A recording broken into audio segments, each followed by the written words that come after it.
ये लो, सेब, केले, अनार ये रह गए थे, ये भी ले आया। असर की अजान हो गई है, मैं जा रहा हूँ मस्जिद, नमाज वहीं पढ़ूंगा। तुम सब कुछ तैयार करके रखो। रुको पापा, मम्मी आज क्या कोई त्योहार है? नहीं बेटा, क्या हुआ? सुबह से देख रही हूँ सब लोग तैयारियों में लगे हैं। हलवा, पूरी, जामुन, गाजर का हलवा और बिरयानी की खुशबू। आहा, ये सब चीजें क्यों बन रही हैं? बेटी, आज तुम्हारी दादी का 40वां है। 40 दिन हो गए माँ को इस दुनिया से गए हुए।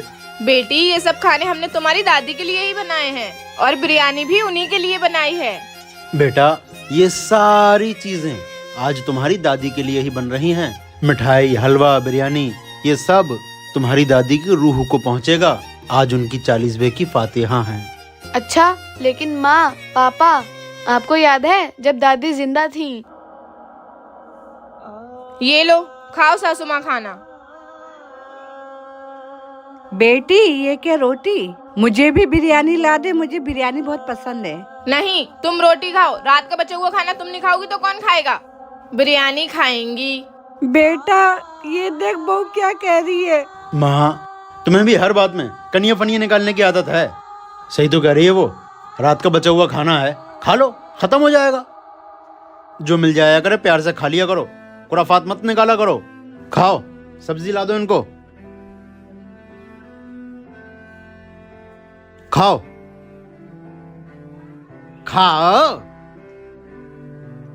रुको दादी, मैं लाती हूँ आपके लिए बिरयानी। रुक जा, खुद के खाने का ध्यान दो। इनका क्या है, ये तो अपनी जिंदगी जी चुकी।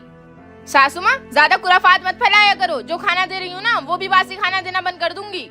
अफसोस इस बात का नहीं है कि बहू जुल्म करती है, दुख इस बात का है कि बेटा बैठे बैठे देखता है। माँ, जब दादी जिंदा थी तो आप उन्हें बिरयानी नहीं देती थी और अच्छा खाना भी नहीं देती थी। उन्हें हमेशा रात का बचा हुआ बासी खाना खिलाती थी। पापा, आप भी माँ का साथ देते थे। जब दादी कहती थी मुझे फल ला दो तो आप लाकर नहीं देते थे। उन्हें उल्टी सीधी बातें सुनाते थे और आज उनके मरने के बाद उनके लिए इतने सारे फल लाए हो। पापा, ये कैसा जमाना है?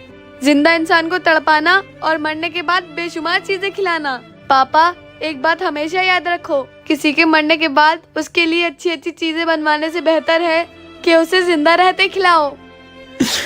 ये हमसे कितनी बड़ी गलती हो गई।